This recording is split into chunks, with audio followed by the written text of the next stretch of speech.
नमस्कार दोस्तों, स्वागत है आपका मेरे चैनल कॉमिक्स लाइफ में। शुरू करते हैं राज भारती की अग्निपुत्र सीरीज का प्रथम उपन्यास माया जाल पार्ट 10। मलिका मुझे लिए हुए एक चौड़ी चट्टान पर पहुंच गई।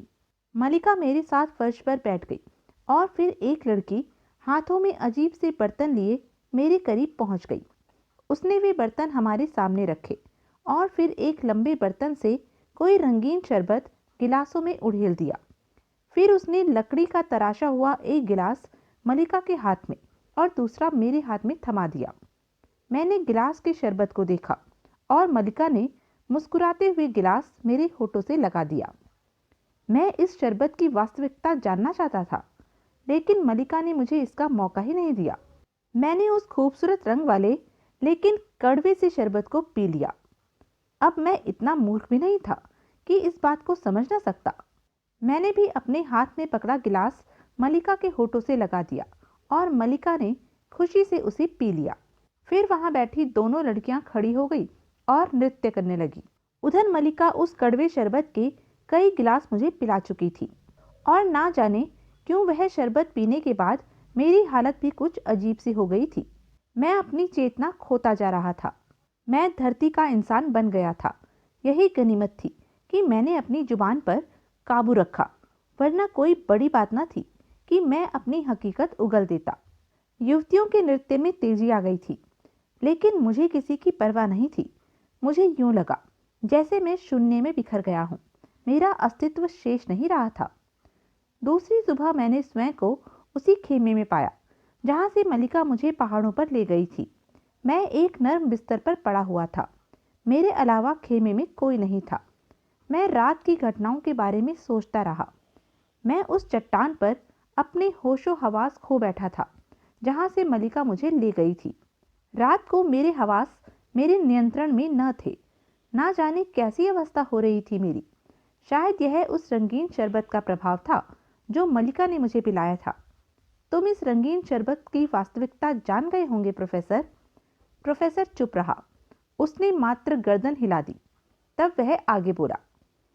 फिर कुछ लड़कियां खेमे में आई। उन्होंने बड़े प्यार से मुझे उठाया। ये लड़कियां निसंदेह ही मलिका से अधिक सुंदर थी। प्रोफेसर, इस लंबी और रंगीन दास्तान का एक अध्याय दिलकश है, लेकिन मैं संक्षेप में सुनाऊंगा। यह समझ लो कि मलिका मेरी दीवानी थी। वह पूरी जिंदगी मेरे साथ गुजार देना चाहती थी और मैं इस वातावरण में अपना उद्देश्य भूल गया। मैं भूल गया था कि पहाड़ वाले मेरे सफल हो लौटने की प्रतीक्षा में हैं। एक दोपहर कुछ घुड़सवार आए। उन्होंने मलिका को कोई पैगाम दिया। मलिका ने उदासी के साथ वापसी का हुक्म दे दिया, लेकिन मुझे वह कैसे छोड़ सकती थी। मैं अब उसके इशारे समझने लगा था। मैंने उसे अपना नाम तक नहीं बताया था। हाँ, पत्थर युग वाली भाषा में कुछ शब्द जरूर कहे थे जो मुझे विश्वास था उसकी समझ में नहीं आए होंगे। वापसी की तैयारियां होने लगी। खेमे उखाड़ दिए गए और फिर कूच कर दिया गया। मलिका घोड़े पर सवार थी। मैं उसी घोड़े पर सवार था जो मलिका ने मेरे सुपुर्द किया था। इतने दिनों बाद जब मैं घोड़े पर सवार हुआ, मुझे अपना मिशन याद आ गया। मुझे सब कुछ याद आ गया और मैं संभल गया। इस बूढ़ी मलिका का आगोश ही सब कुछ नहीं था। मुझे उन लोगों के लिए भी कुछ करना था जो मुझसे बहुत सी आशाएं लगाए बैठे थे। काफिला अरसाना की ओर बढ़ रहा था, लेकिन मेरी हैसियत माननीय थी, ऊंची थी। मैं मलिका का कृपया पात्र था, उसका चहेता भी। हम बड़ी शान से अरसाना में दाखिल हुए, लेकिन अरसाना को देखकर मेरे होशो हवास गुम हो गए। मुझे स्वप्न में भी गुमान नहीं था कि अरसाना इस कदर उन्नत व प्रगतिशील शहर होगा। उसके गली कूचे व मकान खूबसूरत थे, ऐसे मकान जिनकी मैंने कल्पना भी नहीं की थी। मुझे तो वह पूरा वातावरण ही तिलिस्मी लगा। मेरा ज्ञान उस माहौल के सम्मुख कुछ भी नहीं था।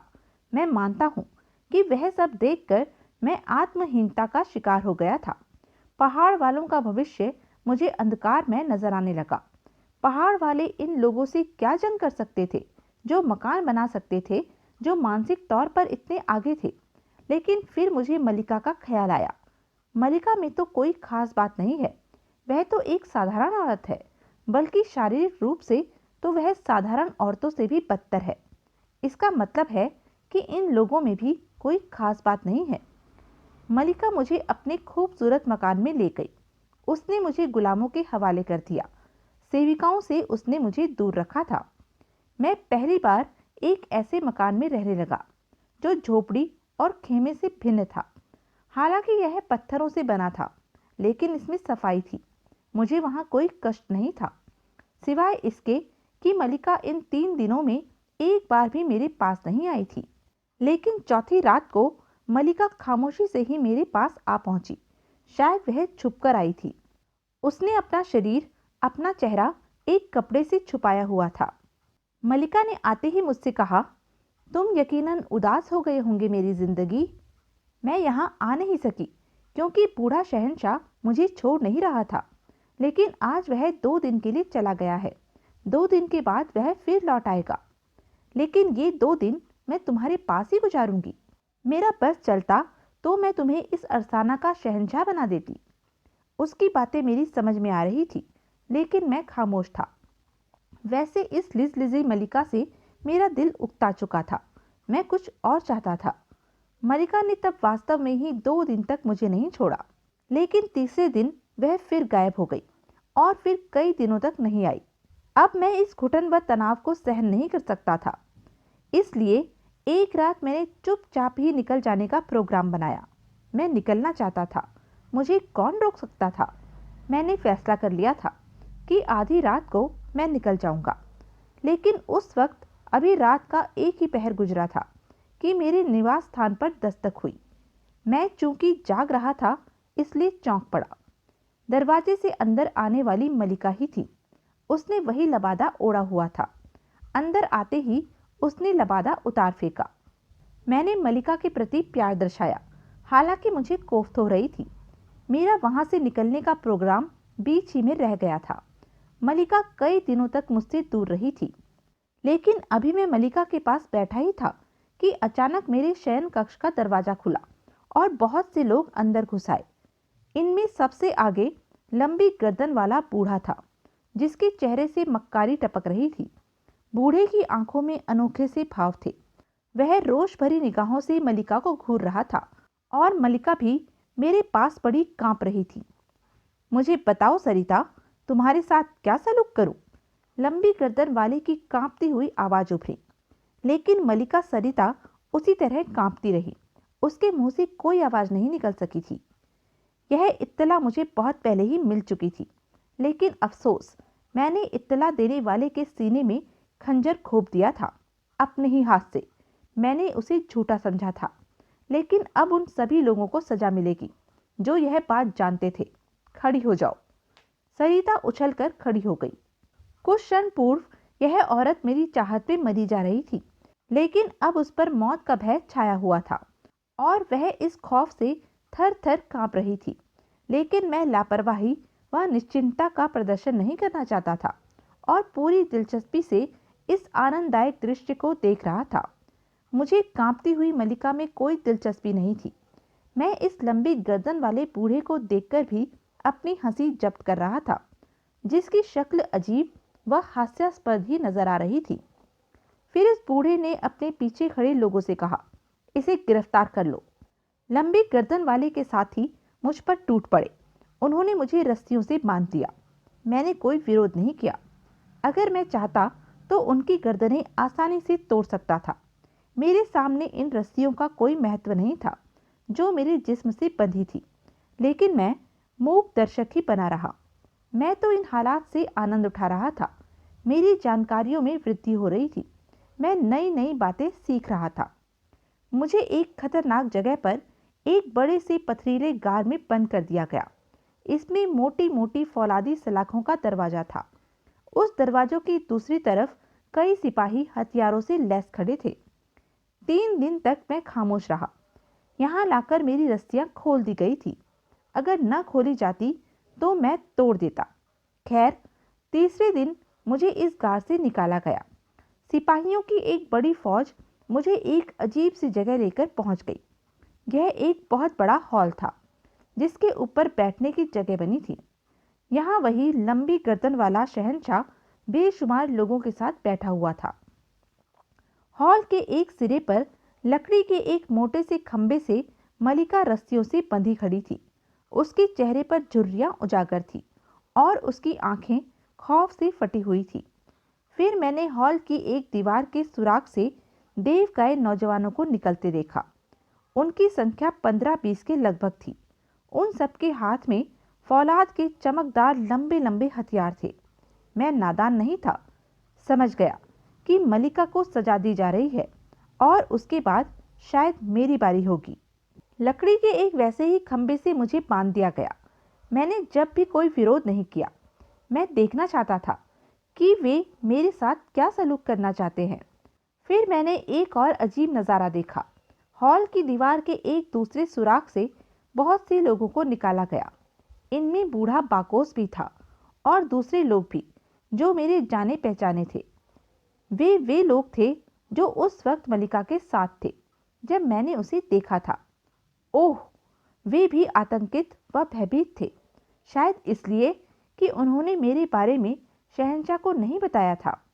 बहरहाल यह सब कुछ मेरे लिए बहुत दिलचस्प था। मेरे जहन की तमाम गर्द धुल गई थी और मैं पूरा आनंद उठा रहा था। मैं सोच रहा था कि यहाँ आकर मैंने अच्छा ही किया, वरना यह सब कुछ देखने को न मिलता। पहले सिपाहियों को हॉल में छोड़ दिया गया और फिर उनके सामने हथियार डाल दिए गए, लेकिन वे रो रहे थे, गिड़गिड़ा रहे थे, झुक झुक कर सिर पटक पटक कर माफी मांग रहे थे। तब शहंशाह उठ खड़ा हुआ और चीख कर बोला, हथियार उठाओ बुज़दिल गद्दारों, तुमने मेरे साथ गद्दारी की है। तुमने इस चरित्रहीन औरत की करतूतों पर पर्दा डाला है। हथियार उठाओ और जवां मर्दों की मौत मरो। मौत तुम्हारा मुकद्दर है। लड़कर जान दो ताकि लोग तुम्हारी बुज़दिली पर ना हंसे। मैंने उस लंबी गर्दन वाले बेवकूफ को देखा जो बोलते हुए कांप रहा था। उसके साथ ही मुझे दो खूबसूरत लड़कियां बैठी नजर आई। मैं चौंक पड़ा। ये गुलाम नहीं थी, मैंने इन्हें पहली बार देखा था। निहत्थे आदमियों ने हथियार नहीं उठाए। तब शहंशाह ने हथियार वालों को हुक्म दिया, कत्ल कर दो इन्हें, मार डालो, टुकड़े कर दो इन बुज़दिलों के। बुज़दिली की मौत इनका मुकद्दर है। और हथियार वाले भूखे जानवरों की तरह उन पर टूट पड़े। उन्होंने मुकाबला नहीं किया था। जरा सी देर में उनके शरीरों के टुकड़े चारों तरफ बिखरे हुए थे। फड़कते हुए कटे अंग अजीब नज़ारा पेश कर रहे थे। हथियार वालों के चेहरों से मायूसी टपक रही थी। तब शहंशाह ने मेरी तरफ देखा और बोला, तू क्या चाहता है गुमनाम अजनबी? क्या तू भी बुज़दिली की मौत चाहता है या इनसे मुकाबला करेगा? तब किसी ने मेरे बारे में बताया कि मैं उनकी जुबान नहीं जानता, मुझसे इशारों में ही बात की जा सकती है। और फिर एक आदमी मेरे निकट आ गया। उसने एक लंबा फौलादी हथियार उठा मेरे सामने किया और उन लोगों की तरफ इशारा किया जो हथियार लिए खड़े थे।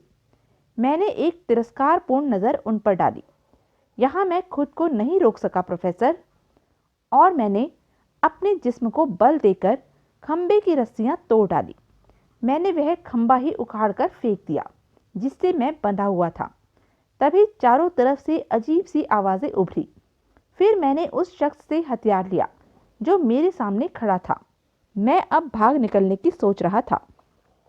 मैंने हथियार दोनों हाथों में पकड़ा और एक झटके से तोड़कर उसे घृणा से ही एक तरफ फेंक दिया।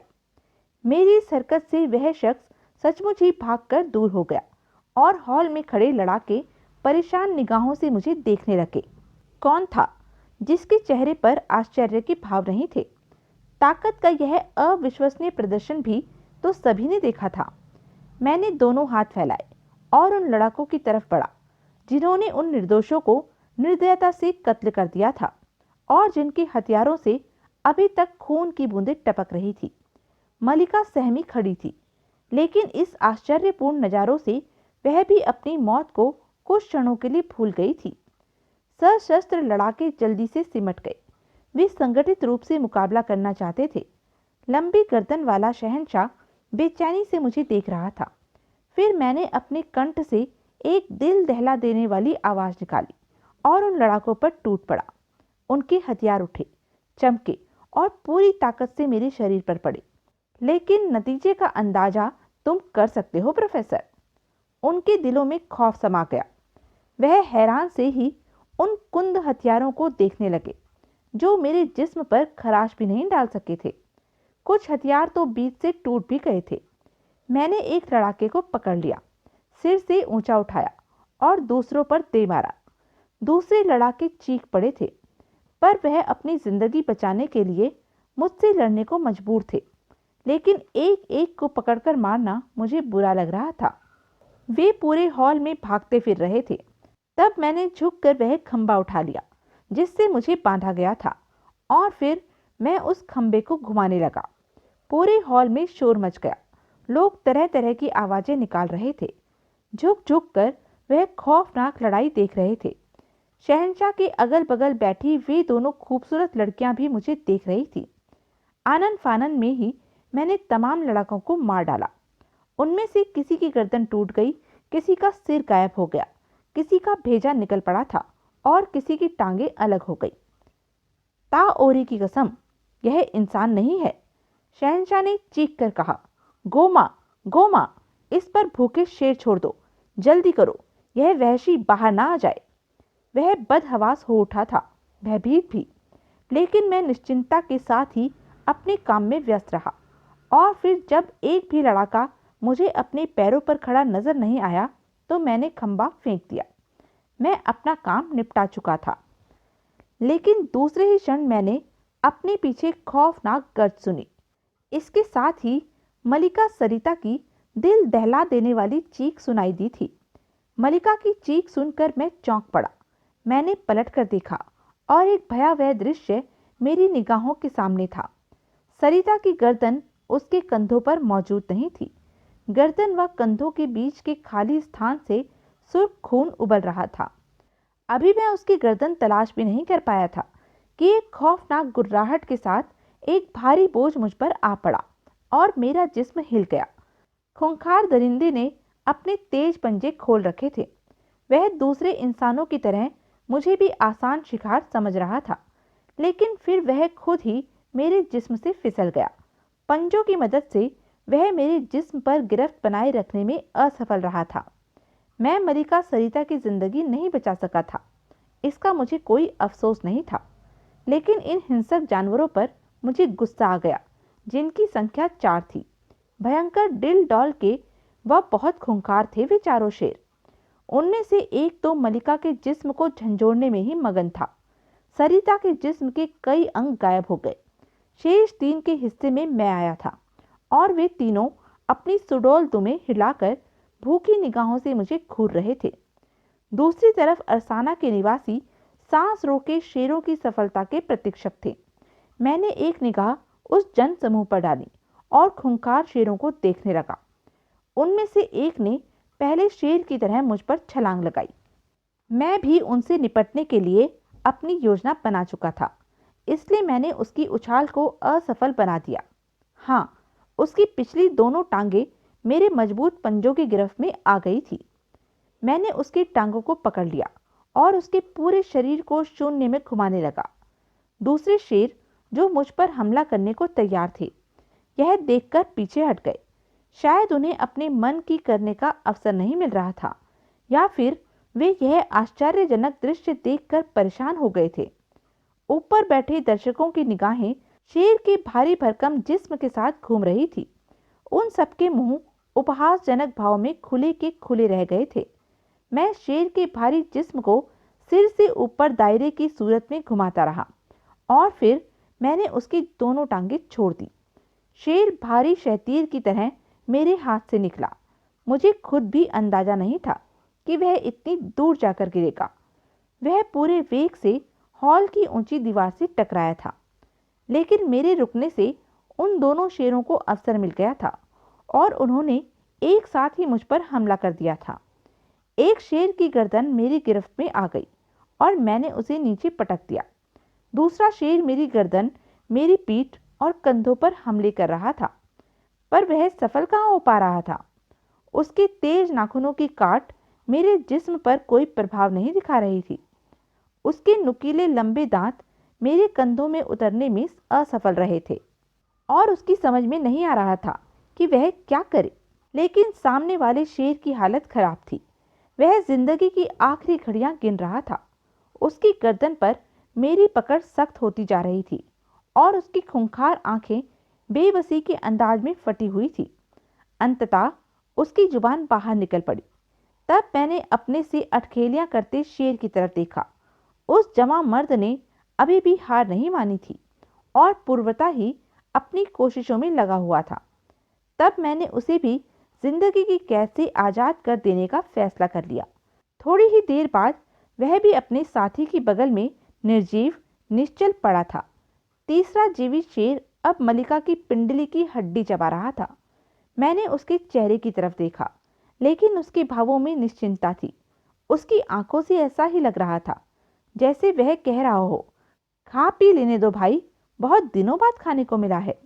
इसलिए मैंने उसे माफ कर दिया और फिर मैंने आश्चर्य की मूर्ति बने बैठे लोगों की तरफ देखा। सब के सब फटी फटी आंखों से ही मुझे देख रहे थे। उनके चेहरे देखकर मुझे हंसी आ गई। फिर मैंने महज थोड़ा और आनंद लेने की खातिर ही एक लंबा चौड़ा फौलादी हथियार उठाया और ऊपर को जाने वाली सीढ़ियों की तरफ बढ़ा। भयभीत आतंकित दर्शकों में खलबली मच गई। सबसे पहले लंबी गर्दन वाला शहंशाह उठकर भागा और उसके पीछे पीछे उसके वफादार साथी। लेकिन बूढ़ा शहंशाह अपने नौजवान साथियों की तरह तीव्र गति से नहीं दौड़ सकता था। फिर भी वह दौड़ता ही रहा था। इस भगदड़ में सबसे पीछे रह जाने वाली वही दोनों लड़कियां थीं जो बूढ़े शहंशाह के अगल बगल बैठी थी। वे बेचारियां कई बार गिरी थी, कई बार उठी थी, लेकिन जान के खौफ से भागने वालों ने उनकी कोमलता व सौंदर्य को भी नजरअंदाज कर दिया था। भागने वाले दूर पहुंच चुके थे। मुझे उनका पीछा करने की जरूरत नहीं थी, इसलिए मैं उन लड़कियों की ही तरफ बढ़ चला।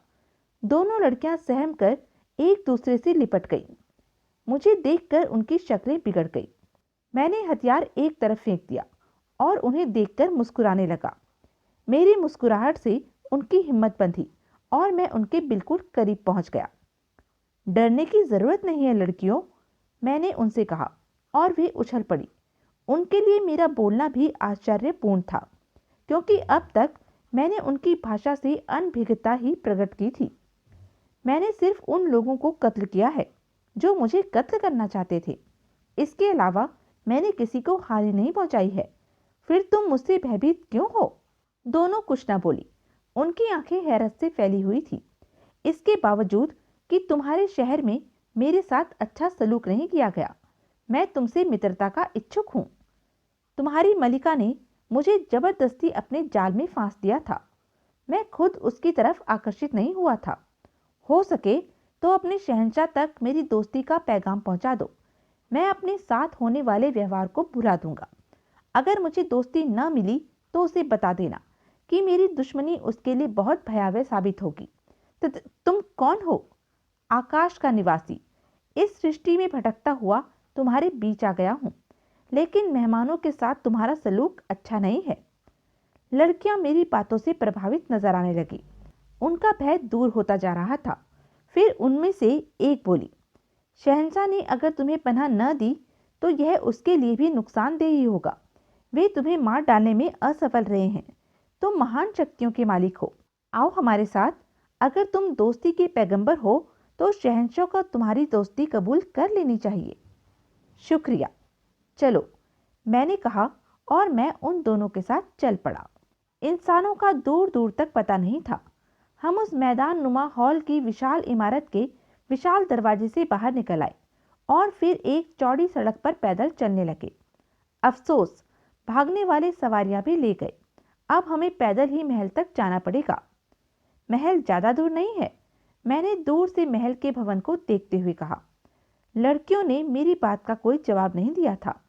वैसे वह रह रहकर कनखियों से ही मेरी तरफ देखने लगी थी।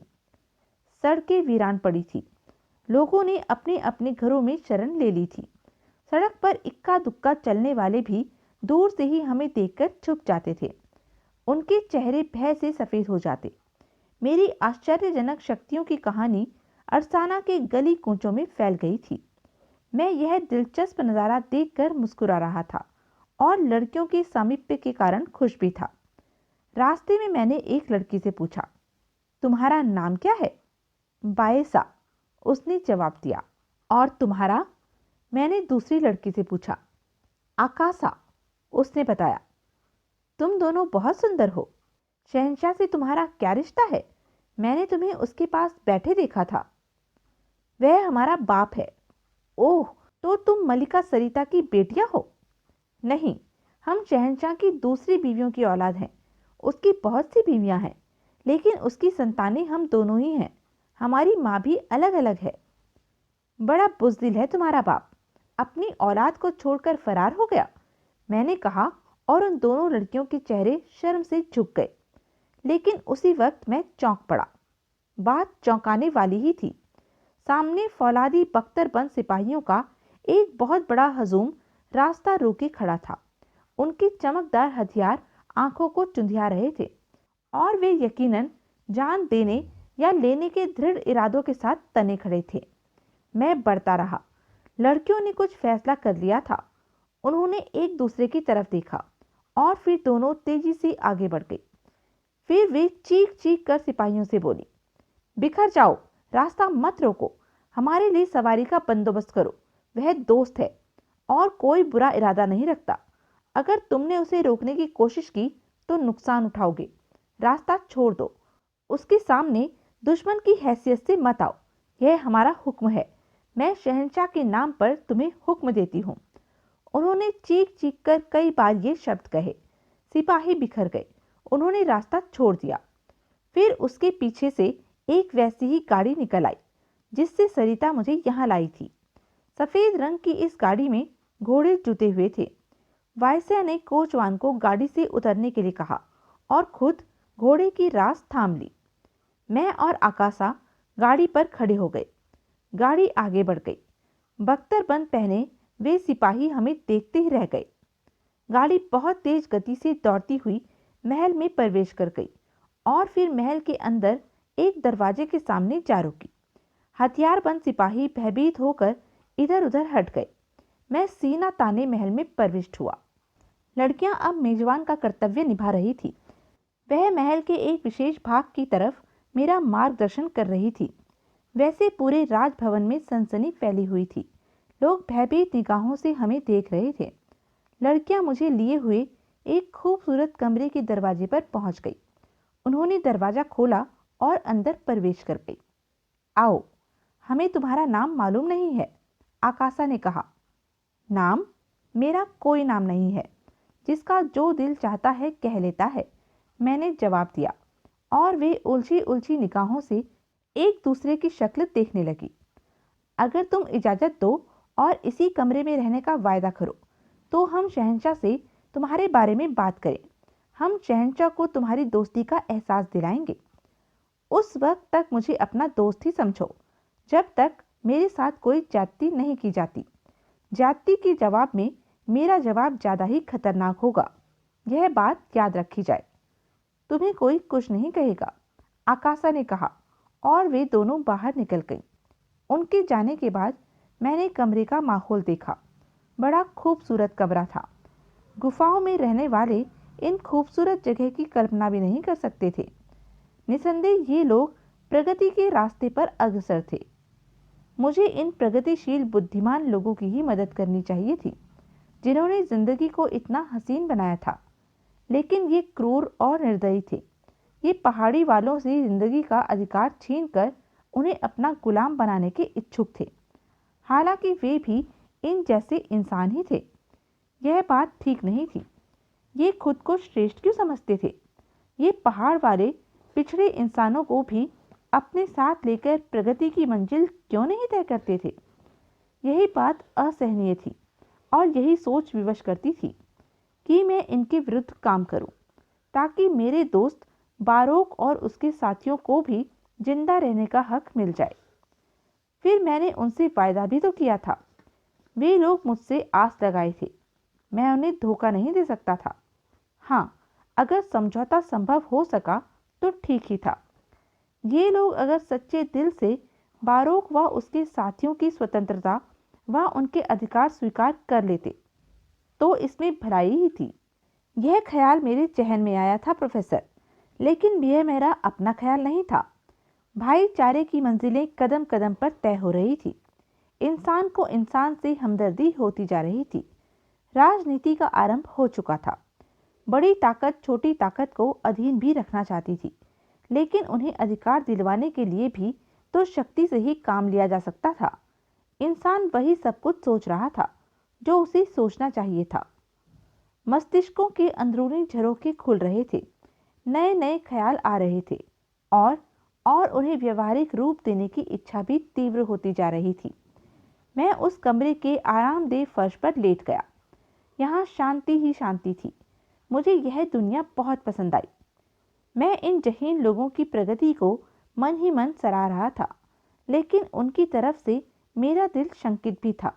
बाद में यह सिद्ध हो गया प्रोफेसर कि वे लोग जहीन जरूर थे, लेकिन उनकी जहानत बुद्धिमत्ता ने उनके दिमाग को घमंड से भर दिया था। वे खुद को दूसरों से श्रेष्ठ समझकर जीना चाहते थे।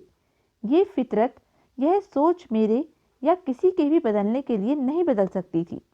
यह फितरत आज तक नहीं बदल सकी है प्रोफेसर। उस वक्त भी नहीं बदली थी जब मैंने आखिरी बार सोचा था। क्या अब इंसानों में कोई परिवर्तन हुआ है? उसने सवाल किया।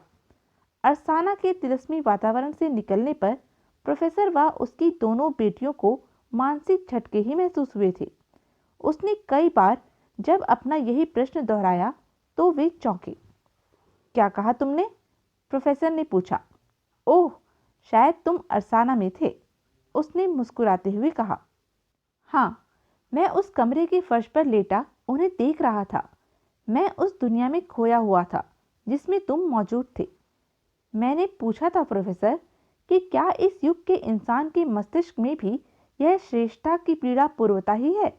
क्या इंसानी फितरत बदल गई है? बिल्कुल नहीं, बल्कि यह भावना कुछ और भी प्रबल हो उठी है। रंग, नस्ल, मौसम के बल पर इंसान एक दूसरे को हीन समझते हैं।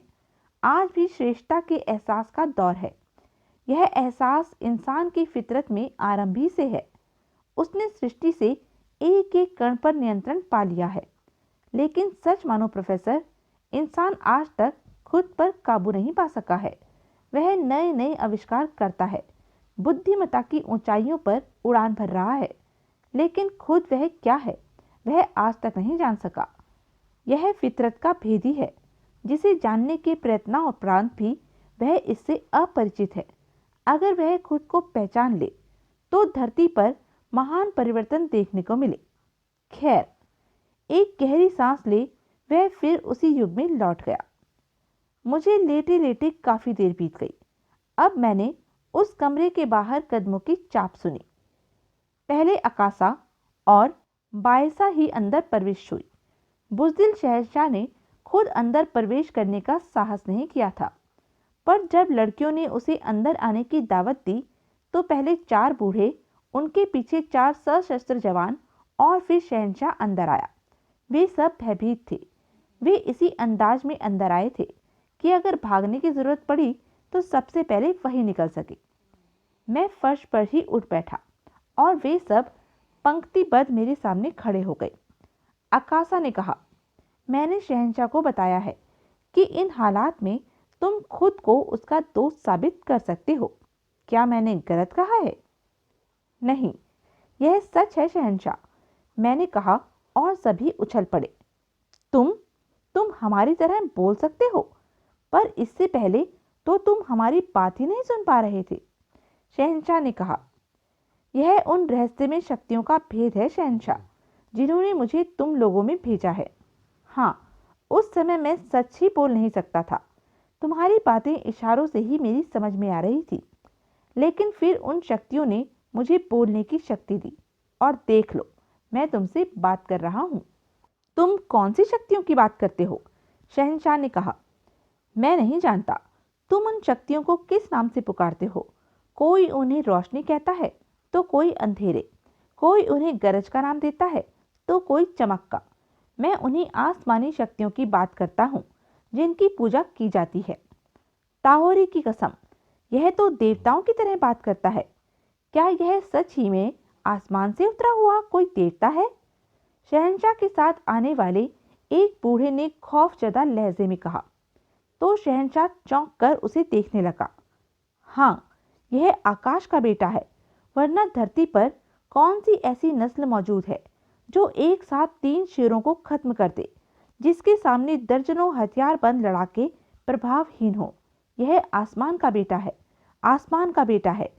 चारों बूढ़े चीखने लगे और फिर वे मेरे सामने औंधे गिर पड़े। बूढ़ा शहंशाह परेशान निगाहों से मुझे देख रहा था।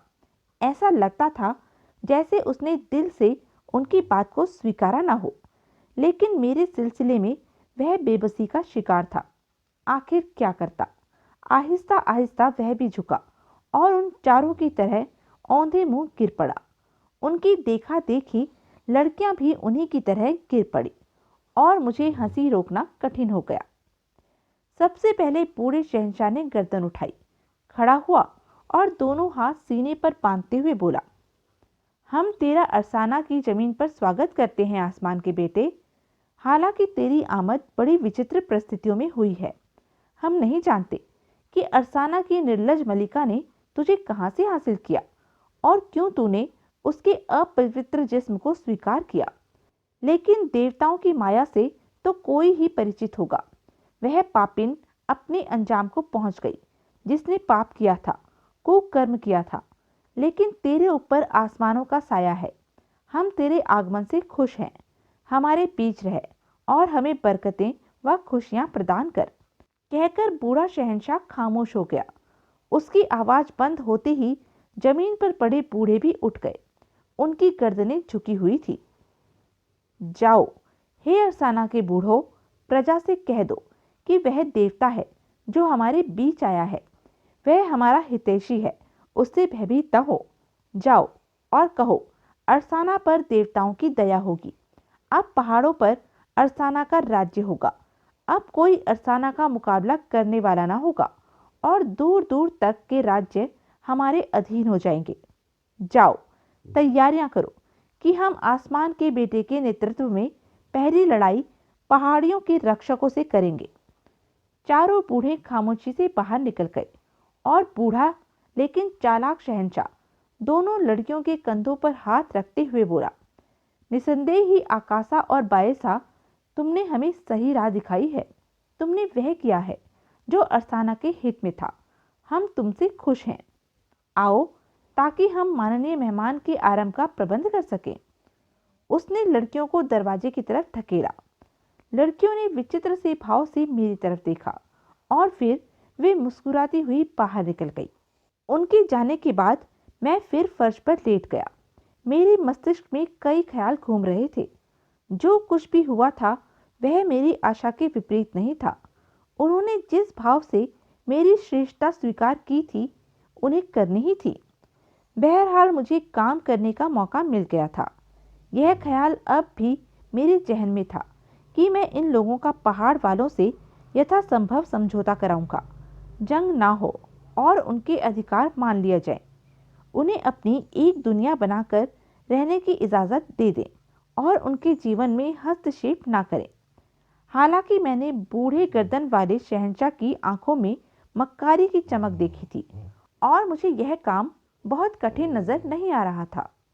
शहंशाह के महल में मेरी खूब आवभगत की गई। दर्जनों गुलाम मेरी सेवा में तैनात कर दिए गए जो मेरा ख्याल रखते। लेकिन मैं बहुत जल्द समझ गया कि उसमें से कुछ मेरी निगरानी भी करते हैं, लेकिन मुझे उनकी चिंता नहीं थी। उनमें से कोई भी मेरा कुछ नहीं बिगाड़ सकता था। मैं ऐश्वर्यपूर्ण जिंदगी बसर कर रहा था। मैं शहंशाह की दोनों लड़कियों को पसंद करने लगा था। 3 दिन बीत गए थे। वह लड़कियां इस बीच 2 बार मेरे पास आई थी, लेकिन खुर्राट शहंशाह उनके साथ ही होता, इसलिए मैं दिल की बात नहीं कह सकता था। चौथी रात जब शहंशाह मुझसे भेंट कर वापस जा चुका और मैं खाने इत्यादि से निपट चुका था कि बायसा मेरे पास आई। प्रकट में वह मेरे पास शहंशाह का पैगाम लाई थी, लेकिन वास्तविकता यह थी कि उस रात शहंशाह महल से बाहर था और उसे मौका मिल गया था। कैसे आना हुआ बायसा? मैंने उसे निहारते हुए पूछा।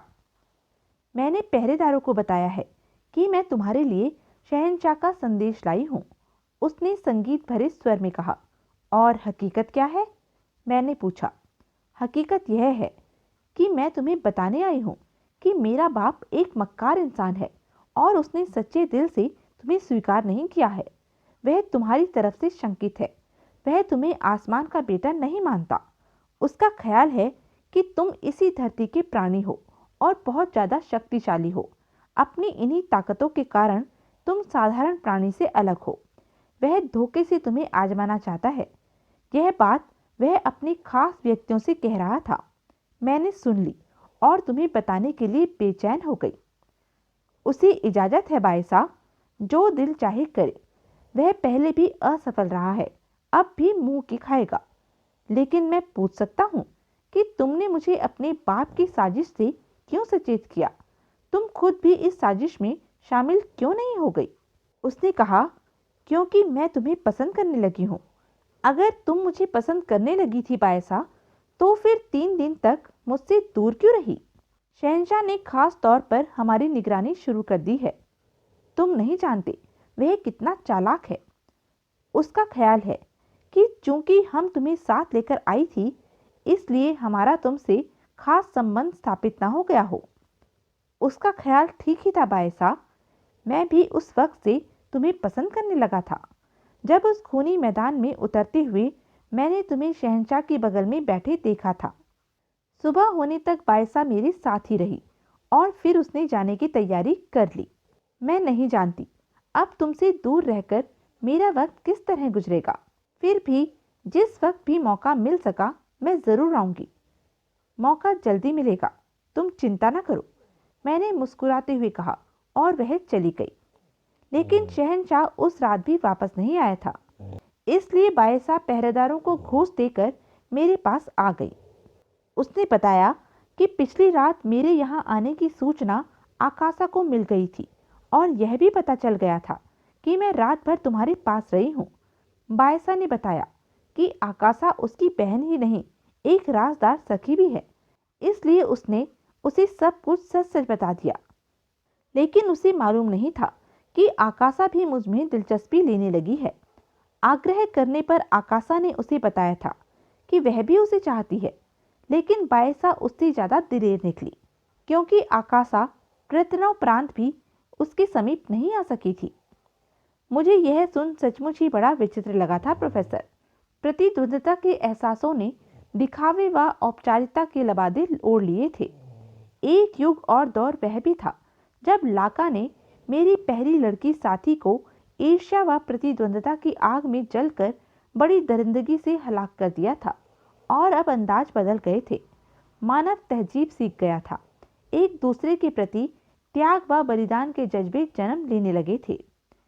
प्रकट में यह एक साधारण सी ही कहानी थी प्रोफेसर, लेकिन मैं इस कहानी की आत्मा से परिचित था। मैं बदले समाज से, उसकी सोचों व दृष्टिकोणों से आनंदित हो रहा था। मैं इंसान में हुए परिवर्तनों से परिचित हो रहा था। मगर अभी मुझे अरसाना वालों की संस्कृति व तहजीब से भली भांति परिचित होने का भी अवसर नहीं मिला था। यहाँ मेरे व्यक्तित्व को आज़ादी नहीं थी, लेकिन जहाँ तक मैं अंदाजा लगा सका था, अरसाना निवासी प्रगति की कुछ मंजिलें तय कर चुके थे। उनमें एक और भावना प्रबल हो उठी थी, यानी अहम सर्वश्रेष्ठता की। वह खुद को दूसरों से महत्वपूर्ण समझते थे। उनका ख्याल था कि वह सिर्फ शासन करने के लिए ही पैदा हुए हैं और दूसरों को सिर्फ उनकी गुलामी करनी चाहिए। अगर वह इस भावना से हटकर काम करते तो प्रोफेसर, मुझे यकीन था कि वे उस समय की सबसे अधिक प्रगतिशील व जहीन कौम होते। लेकिन वे खुद को खोने की तैयारियां कर रहे थे। इंसान मानसिक रूप से अभी पिछड़ा हुआ था। उसे सार्वजनिक रूप से होने वाले खूनी खेल पत्थर युग की सभ्यता को ही दोहराना था। मानसिक रूप से उत्थान होने पर भी अभी इंसान में बर्बरता शेष थी। सच तो यह था कि अगर बर्बरता के दृष्टिकोण से देखा जाए तो इस युग का इंसान 2 कदम आगे ही था। अभी उसमें वहशीपन शेष था। पत्थर युग का इंसान महज अपनी सुरक्षा के लिए हिंसा पर उतर आता था, लेकिन इस युग का इंसान अकारण ही आनंदित होने की इच्छा रखता था।